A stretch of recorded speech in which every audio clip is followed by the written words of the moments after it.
क्या कोई तुम्हें बार बार तकलीफ दे रहा है फिर भी तुम उसे छोड़ नहीं पा रहे?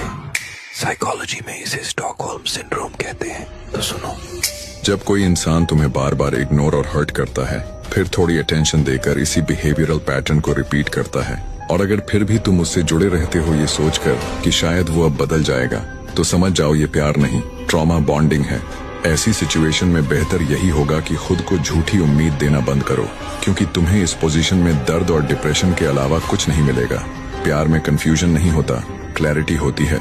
जो तुम्हें प्यार करता है, तुम उसके लिए हमेशा प्रायोरिटी पर रहोगे।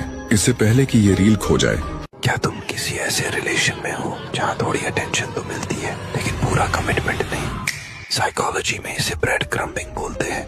तो सुनो, जब कोई इंसान आपको टाइम टू टाइम थोड़ी थोड़ी अटेंशन देकर रिलेशनशिप का झांसा देता है, लेकिन असल में उनका कोई सीरियस इंटेंशन नहीं होता, तो समझ जाओ ये एक माइंड गेम है जिसमें वो आपके इमोशंस से खेल रहे हैं। और जब आप सीरियस बात करना चाहोगे तो वो उसे अवॉइड करने लगते हैं, क्योंकि उन्हें सिर्फ आपका अटेंशन पसंद है, लेकिन वो कोई रिश्ता नहीं चाहते।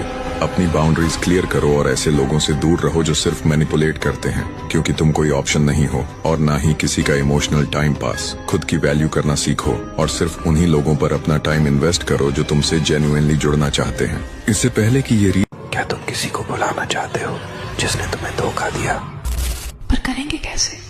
सोचो, अगर तुम्हें किसी सांप ने काट लिया और तुम खुद को ठीक करने की जगह उसी के पीछे भागने लगो ये जानने के लिए कि उसने तुम्हें काटा ही क्यों, तो क्या तुम कभी खुद को हील कर पाओगे?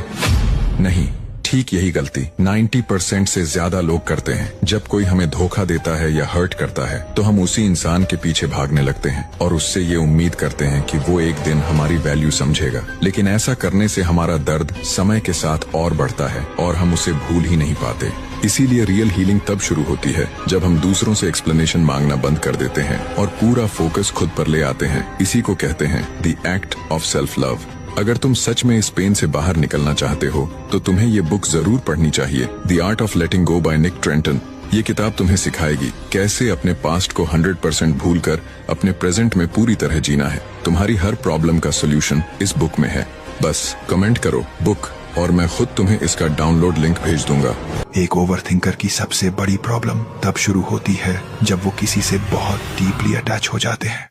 ज्यादा सोचना ब्रेन की वीकनेस नहीं है, लेकिन अगर थिंकिंग रॉन्ग डायरेक्शन में चली जाए तो यही ओवरथिंकर के लिए सबसे बड़ी प्रॉब्लम बन जाती है, जिसकी वजह से वो खुद पर से कंट्रोल खो देते हैं और उनका पूरा मूड और पूरी हैप्पीनेस सामने वाले के रिस्पॉन्स पर डिपेंड करने लगती है। ओवरथिंकर आसानी से किसी से भी इमोशनली अटैच हो जाते हैं और घंटों पुरानी कॉन्वर्सेशंस को भी बार बार दिमाग में दोहराते हैं।